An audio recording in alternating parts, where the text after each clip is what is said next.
जब शुक्र करने का मौका आया तो तुमने मस्जिद के सामने ढोल बाजे डीजे बजाए। तुम्हें इस बात का भी लिहाज न रहा कि मस्जिद में अजान हो रही है, नमाज का वक्त है। ढोल बजाते रहे और कहते रहे दौलत के नशे में देखते हैं हमें कौन रोकता है, देखते हैं हमें कौन रोकेगा। अरे दुनिया वाले रोके न रोके, देख लेना 4 दिन के बाद मलिकुल मौत तेरे दरवाजे पे आके तेरी सांस भी रोक देंगे। तू कहां ढोल की बात करता है? तेरे जैसे बड़े बड़े सूरमा दुनिया में आए हैं, जाके देख ले कब्र खोल के, उनके जिस्म में कीड़े पड़ गए हैं। जिस्म सलामत नहीं है, बॉडी सलामत नहीं है। गुरूर किस बात का है? अल्लाह को तकब्बर से उठा हुआ सर पसंद नहीं। मेरे नबी फरमाते हैं मन तवादा लिल्लाह रफाहुल्लाह, जो अल्लाह के लिए झुक जाता है। 4 भाई हैं तो वो चारों भाई कुरान लेकर अपने हाथों में, बहन निकल रही है उसके सर के ऊपर कुरान पकड़ के जा रहे हैं। शायद आपके यहाँ होता है, नहीं होता है मुझे नहीं मालूम। कुरान पकड़ के रस्म के तौर पर उनसे पूछा गया तुम्हारी बहन की शादी के बाद, निकाह के बाद रुखसती हो रही है, ये कुरान पकड़ के कहाँ जा रहे हो? कह रहे हम ये चाहते हैं हमारी बहन की रुखसती कुरान के साए में हो, कुरान के साए में हो। अफसोस तुम्हारा वलीमा कुरान के साए में न हुआ, तुम्हारी शादी कुरान के साए में न हुई, तुम्हारी सगाई कुरान के साए में न हुई। तुमने 6 महीने पहले शादी घर में सोफा लगा के एक लड़के और लड़की को, बहन को बिठा दिया था सगाई की अंगूठे पहनाने के लिए। किसी मुफ्ती से जाके मसला पूछा कि इस्लाम में ये हराम है, नाजायज है, गुनाह है, ज़िना का एक हिस्सा है, इसलिए कि सगाई की इस्लाम में कहीं से कहीं तक कोई गुंजाइश नहीं है।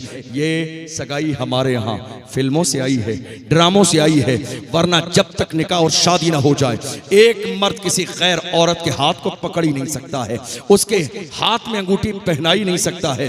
पिछले दौर में हमने देखा जब रिश्ते होते थे तो सबसे पहले कुरान तोहफे में लड़की के लिए भेजा जाता था कि बरकत के एतबार से शुरुआत रिश्ते की कुरान से हो।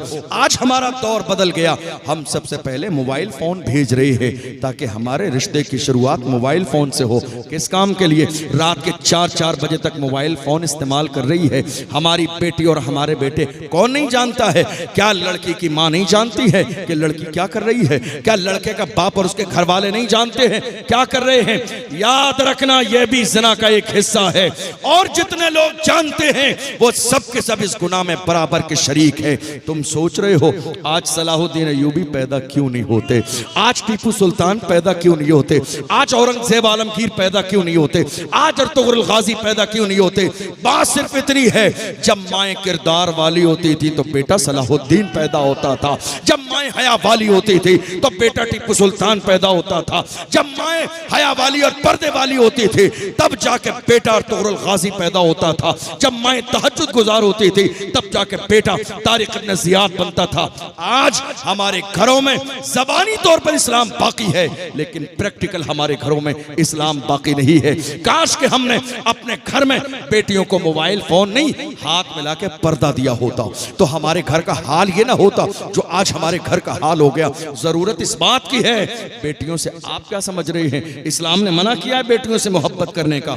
जितनी इज्जत बेटी को इस्लाम ने दी है दुनिया का कोई मजहब दे ही नहीं सकता है। कुरान पढ़ो तो सही, दीन सीखो तो सही, हदीस पढ़ो तो सही। हदीस में है इज़ा दखलत अला नबी सल्लल्लाहु अलैहि वसल्लम फ़क़ाम इलैहा फ़क़ब्बलहा व अजलसहा फ़ी मजलिसिही। शान ये है बेटियों की, मेरे नबी की बारगाह में खातून जन्नत जब आती थी तो मेरे नबी इस्तकबाल में उठ के खड़े हो जाते थे मेरे नबी, अपनी जगह बिठाते, हाथ चूमते, पेशानी चूमते और मेरे नबी ऐलान फरमाते फातिमा तो बिदअतु मिन्नी, फातिमा मेरे जिगर का टुकड़ा है। आपको एक छोटी सी बात बताऊं, माइक में आवाज तो बिल्कुल खत्म हो गई। आपको एक छोटी सी बात बताऊं, आज हालत यह है तलाक बहुत ज्यादा हो रही है इस वक्त, बहुत ज्यादा आज हमारे समाज में तलाक हो रही है। हमने सर्वे किया, मैं तकरीबन 5 साल से दारुल इफ्ता में बैठता हूं राजस्थान में। हमारे यहाँ तलाक, लगातार तलाक। वजह क्या है? ये मेरा तजर्बा है 5 साल का। आज तलाक की सबसे बड़ी जिम्मेदार कौन है? आप कहेंगे लड़की खराब है, कोई कहेगा लड़का खराब है, कोई कहेगा घर का माहौल खराब है। नहीं मेरे अजीजों, तलाक मौजूदा दौर में जो हो रही है 90% या कहिए 95% जिम्मेदार लड़की की मां है। 95% जिम्मेदार लड़की की मां है। आप कहेंगे वो कैसे? आपने उसे मुजरिम बना दिया। मैंने मुजरिम नहीं बनाया। एक मां आज के दौर में बेटी की शादी हो जाने के बाद भी ये चाहती है जिस तरह मेरी बेटी पे हुकूमत मायके में चलती थी, ससुराल में भी मेरी हुकूमत चले। वो मेरी मर्जी से जाए, मेरी मर्जी से आए, मेरा कहना माने। मैं कहूं आ जा तो आ जाए, मैं कहूं चली जा तो चली जाए। जिस मां के अंदर ये मिजाज होगा उसकी बेटी का घर कभी शादो आबाद नहीं होगा। अब तुम्हारी हुकूमत न चलेगी। अल्लाह का कुरान कहता है अर्रिजालु कव्वामून अला निसा। अल्लाह ने शादी के बाद हाकिम मर्द को बनाया है। अब तुम्हारा कहना नहीं मानेगी, अब अपने शौहर की इताअत करेगी, मोहब्बत करेगी, तुम्हारे घर आएगी, एहतराम करेगी, तुमसे मिलेगी, लेकिन हुकूमत चलाने की कोशिश ना करो। अल्लाह अकबर। आज हमारे यहाँ बहुत सारे घरों की तलाक हो गई। आप कहोगे हजरत तलाक कैसे हो रही है? मैं बताऊं आपको, सुन के जाइएगा दिल के कानों से। तलाक हो क्यों रही है? एक बड़ी वजह क्या है? तलाक होने की एक बड़ी वजह यह है, शादी हो रही है। क्या हो रहा है शादी में? ढोल बज रहा है, डीजे बज रहे हैं, बाज़ाब्ता पार्टी आ रही है, और मस्जिद का इमाम अगर मना कर दे तो इमाम बदला जाता है, मगर शरीयत के खिलाफ काम नहीं बदला जाता है। इमाम को बदल दो, कमेटी कहती है इमाम बदल दो, इमाम बदल दो, दूसरा इमाम लाओ। अरे नादान इंसान, इमाम को बदलने से मसला हल नहीं होगा। जो दूसरा आलिम आएगा अगर वो गैरत वाला है तो वही कहेगा जो पहला इमाम कहता था। ढोल बाजे कल भी हराम थे, आज भी हराम है, और सुबह क़यामत तक हराम रहे।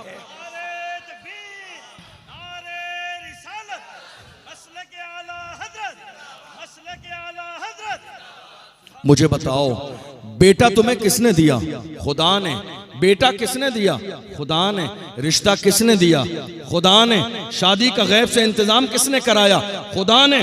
जब ये सारी चीजें देकर खुदा ने तुम्हें खुश कर दिया तो खुशी के मौके पर तुम्हारी जिम्मेदारी क्या थी? तुम जिक्र की महफिल करके खुदा को खुश कर दो, उसके महबूब को खुश कर दो। मगर तुमने क्या किया? जब शुक्र करने का मौका आया तो तुमने मस्जिद के सामने ढोल बाजे डीजे बजाए।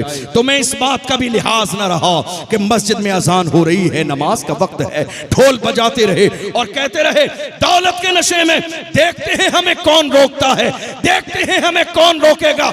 अरे दुनिया वाले रोके न रोके, देख लेना 4 दिन के बाद मलिकुल मौत तेरे दरवाजे पे आके तेरी सांस भी रोक देंगे। तू कहां ढोल की बात करता है? तेरे जैसे बड़े बड़े सूरमा दुनिया में आए हैं, जाके देख ले कब्र खोल के, उनके जिस्म में कीड़े पड़ गए हैं, जिस्म सलामत नहीं है, बॉडी सलामत नहीं है। गुरूर किस बात का है? अल्लाह को तकब्बुर से उठा हुआ सर पसंद नहीं। मेरे नबी फरमाते हैं मन तवादा लिल्लाहि रफ़अहुल्लाह, जो अल्लाह के लिए झुक जाता है अल्लाह उसे दर्जा बुलंदी अता फरमाता है।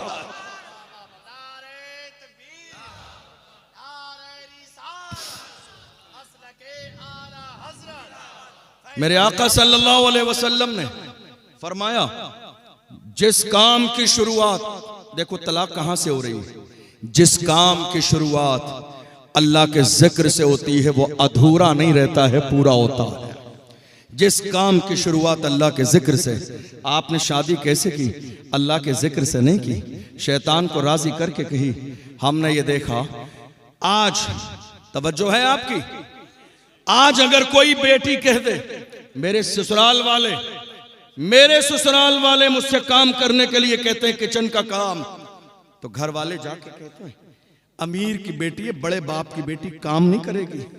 ये जुमला अगर समझ में आ गया तो दुनिया के हर गैरत वाले बाप की शर्म से नजर झुक जाएगी। तुम कह रहे हो बड़े बाप की बेटी है, काम नहीं करेगी। कितना बड़ा बाप है? 10 लाख का मालिक है, 20 लाख का मालिक है, 50 लाख का मालिक है। अरे गाफिल इंसान, तुझे पता ही नहीं, कायनात में सबसे बड़ा बाप अगर किसी का है तो फातिमा के बाप से बड़ा बाप ना किसी का हुआ है ना हो सकता है। जिसकी शान ये है, इशारा करते हैं तो डूबा हुआ सूरज आता है, इशारा करते हैं तो कंकरियां कलमा पड़ती हैं, वो इशारा करते हैं तो दरख्त आते हैं। जिसकी शान ये है, उस फातिमा के बाप का हाल ये है कि फातिमा के हाथों में चक्की चलाते चलाते छाले पड़ गए, मगर मेरे नबी ने अपनी बेटी को खातिमा न दी ताकि ऐसा न हो कयामत तक के लोग दलील न बना ले। गौर करो गौर, तुम अपनी बेटियों के घर तबाह बर्बाद करने में लगे हो कि बड़े बाप की बेटी है काम न करेगी। हम ये देख रहे हैं आज के जमाने में बेटियां जब रुखसत की जाती हैं तो घर वाले कहते हैं जरा सी कोई परेशानी हो तो जरा बस एक फोन करना, हम वही नजर आएंगे। अरे नादान इंसान, तेरा क्या काम है वहां नजर आने का? कोई गैरतमंद बाप बेटी के घर पंचायत करने नहीं जाता है, कोई गैरतमंद भाई अपनी बहन के घर पंचायत करने नहीं जाता है। घर ऐसे शादो आबाद नहीं होते हैं, ऐसे घर जन्नत के गहवारे नहीं बनते हैं। एक खानदानी बाप अपनी बेटी को रुखसत करते वक्त कहता, बेटी आज के बाद तेरा असल घर तेरे शौहर का घर है, खबरदार लड़ना नहीं, खबरदार परेशान न करना, खबरदार झगड़ा करके मेरे दरवाजे पर मत आना। मेरे अजीजों, घर के माहौल को इस्लामी बनाओ। हमारी बेटियों की जिंदगियां तबाह बर्बाद हो रही हैं। मैंने यहां तक देखा है कितने माँ बाप ने शादी की, बाप को पता ही नहीं है, माँ ने बुला लिया, 10 बार आया शौहर बुलाने के लिए, भेजा नहीं। क्यों? कहा जब तक 20 बार आके मेरे दरवाजे पे नाक नहीं रगड़ेगा भेजना नहीं है। 10 बार आया, जब उसके इज्जत नफ्स को ठेस पहुंच गई, उसने भी जाके कसम खा ली मर जाऊंगा आऊंगा नहीं। तो अब इनको तलाश है किसी बाबा की कि कोई बाबा मिल जाए ऐसा तावीज कर दे कि दामाद मेरी बेटी को बुलाने आ जाए। तुमने ऐसी नौबत ही क्यों आने दी? इज्जत तुम्हारी है तो इज्जत दामाद की भी है। बुलाने के लिए आ रहा है, इज्जत के साथ रुखसत कर दो। बड़े से बड़ा बादशाह भी अपनी बेटी को घर नहीं रख सकता, बेटी की असल जगह उसकी ससुराल में है। इसलिए कोशिश करो, बेटियों को समझाओ, वो शिकायत करने लगे, बजाय बैठकर औरतों की तरह लंबी शिकायत सुन के समझाओ नहीं, 2 जुमले कहो, बेटी ये जिंदगी है, जहां जिंदगी में परेशानी आती है सुकून वही होता है। अल्लाह का कुरान कहता है इन्ना मअल उसरि युसरा, बेशक परेशानी के बाद आसानी है। परेशानी पहले है, आसानी बाद में है। जो इंसान जिंदगी में जितनी परेशानियां बर्दाश्त कर लेता है, अल्लाह उतना ही बड़ा मकाम उसको अता फरमाता है। मेरे अजीजों, मोहम्मद अरबी के सच्चे गुलाम हो, जब तक अपने घर का माहौल इस्लामी नहीं बनाओगे, जब तक अपने घर का माहौल दीन वाला नहीं बनाओगे, कभी हालात बेहतर नहीं होंगे। हम मोहम्मद अरबी के गुलाम हैं। हमारे जवान हमारी तरबियत की वजह से कहाँ पहुँच गए? अल्लाह अकबर। जिम्मेदारी तो हमारी ये थी कि हमारा नाम भी इस्लामी हो और हमारा काम भी इस्लामी। ये एक मोमिन की पहचान है। लेकिन आज हैरानी की बात क्या है, ना ही नाम इस्लामी है ना काम इस्लामी है। हमारे जवान क्या कर रहे हैं आज? जिन जवानों के हाथ में घोड़ों की लगाम होनी चाहिए थी, आज उन हाथों में जंजीरें पड़ी हुई हैं, उन हाथों में कड़े पड़े हुए हैं, उनके गले में लोहे की जंजीरें पड़ी हुई हैं, महज फैशन के नाम पर। ए मोहम्मद अरबी के गुलामों, तुम कहते हो हुजूर का दामन नहीं छोड़ेंगे, हुजूर के नाम पे जान दे देंगे, तो आओ तुम एक तरफ अपनी मोहब्बत के जुमले रखो। मैं तुम्हें एक हदीस सुनाता हूँ, ईमान वाला कैसा होता है, गुलाम कैसा होता है, एक आशिक कैसा होता है। एक जानिसार हुजूर की बारगाह में आए, सोने की अंगूठी पहन कर आ गई। मर्द के लिए सोना पहनना हलाल नहीं है। मेरे नबी ने नाराजगी का इजहार फरमाया, उतार कर फेंक दी कि मर्द के लिए जायज नहीं है। हुजूर तशरीफ ले गई, महफिल खत्म हुई, वो भी जाने लगे। लोगों ने कहा जो तुम्हारी अंगूठी फेंक दी है उठा के ले जाओ, तुम्हारे लिए जायज नहीं है, घर की औरतें पहन लेंगी, उनके काम आएगा। देखो ईमान वाले कैसे होते हैं। उन्होंने कहा अल्लाह की इज्जत की कसम, जो चीज मेरे नबी को पसंद नहीं, जो चीज मेरे आका को पसंद नहीं, जो चीज रहमतुल लिल आलमीन को पसंद नहीं, उसको उठाना तो बड़ी बात है, उसकी तरफ देखना भी मेरी मोहब्बत को गवारा नहीं है। उसको उठाना तो बड़ी बात है, उसकी तरफ देखना भी मेरी मोहब्बत को गवारा नहीं है। याद रखना, हम अल्लाह वालों के दामन से वाबस्ता क्यों होते हैं, हम मुरीद क्यों बनते हैं, किसी अल्लाह वाले के गुलाम उसके शैदाई और फिदाई क्यों बनते हैं? हम अल्लाह वालों के दामन से वाबस्ता इसलिए होते हैं कि हमें सिलसिले का फैज मिले, हम गुनाहों से दूर होकर हिदायत के रास्ते पर अमल करने लगे। गुनाहों के लिए मुरीद नहीं बनते हैं, गलत कामों के लिए मुरीद नहीं बनते हैं। जवानों आओ अहद करो, शराब नहीं, जिना नहीं, बदकारी नहीं, अय्याशी नहीं, माँ बाप की नाफरमानी नहीं। कहाँ है जवान शराब के नशे में? क्या कहा मेरे नबी ने? जवान कह रहे हैं हजरत शराब नहीं है, एनर्जी ड्रिंक है। नाम बदल देने से शराब की हुर्मत में कमी नहीं आएगी। जो हराम है वो हराम है, तुम्हें अंदाजा भी नहीं है। मेरे आका ने फरमाया तमाम गुनाहों की जड़ अगर कोई है तो वो शराब है। उम्मुल खबाइस कहा गया हदीस के अंदर। इंसान जब शराब पीता है तो शराब पीने के बाद फिर जितने भी गुनाह होते हैं उससे हो जाते हैं। मैं एक छोटी सी मिसाल के जरिए, मैं 10-5 मिनट में अपनी बात मुकम्मल करने लगा हूं, एक छोटी सी मिसाल के जरिए समझाऊं। एक इबादत गुजार बंदे को एक बदकार औरत ने बहाने से बुलाया और बुलाने के बाद घर का दरवाजा बंद कर लिया। जब वो नेक इंसान दाखिल हुआ तो नेक इंसान के दाखिल होने के बाद दरवाजा बंद किया और दरवाजा बंद करने के बाद उसने कहा अब तुझे जाने नहीं दूंगी सलामत, तेरे पास 3 ऑप्शन हैं। सुन रहे हैं आप? क्या है? 3 ऑप्शन है तेरे पास, जाने नहीं दिया जाएगा। पहला ऑप्शन, एक बच्चा है, या तो इसे कत्ल कर दे। एक प्याले में शराब है, या तो शराब पी ले, या मेरे साथ जिना कर ले।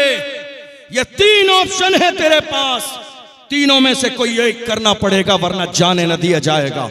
शोर मचा दूंगी, तूने मेरे साथ ज्यादती की है तो तू बच नहीं पाएगा। इज्जतदार इंसान को अपनी इज्जत बड़ी प्यारी होती है, वो किसी भी कीमत पे ना तो कत्ल करने के लिए तैयार, ना जिना करने के लिए तैयार। आखिर में उसके दिल में ख्याल आया, उसको लगा कि सबसे छोटा काम है, एक प्याला शराब उठा के पी लूं, ना कत्ल करना पड़ेगा ना जिना करना पड़ेगी। अल्लाह अकबर। शराब का प्याला उठा के पीने के बाद उसने शराब के नशे में उस बेटे को भी कत्ल किया, उस औरत से जिना भी किया जिस काम के लिए वो शराब पीने से पहले राजी नहीं था। गौर तो करो, शराब के नशे में इंसान शराब के नशे में ना होने से पहले जिस काम के करीब करना नहीं चाहता है, मगर शराब के नशे में जिना भी कर रहा है, शराब के नशे में कत्ल भी कर रहा है। गौर तो करो, मेरे नबी ने इसीलिए फरमाया तमाम बुराइयों की जड़ ये शराब है, तमाम बुराइयों की माँ ये शराब है, फितनों का मंबा ये शराब है। जो इंसान शराब का आदी हो जाता है उसकी दुआएं रद्द कर दी जाती है। जो इंसान शराब का आदी हो जाता है, बल्कि मेरे नबी ने यहां तक फरमाया शबे बारात की अजीम रात, सुना है आपने? नहीं सुना है? कबीले बनु कल्ब की भेड़ की बकरियों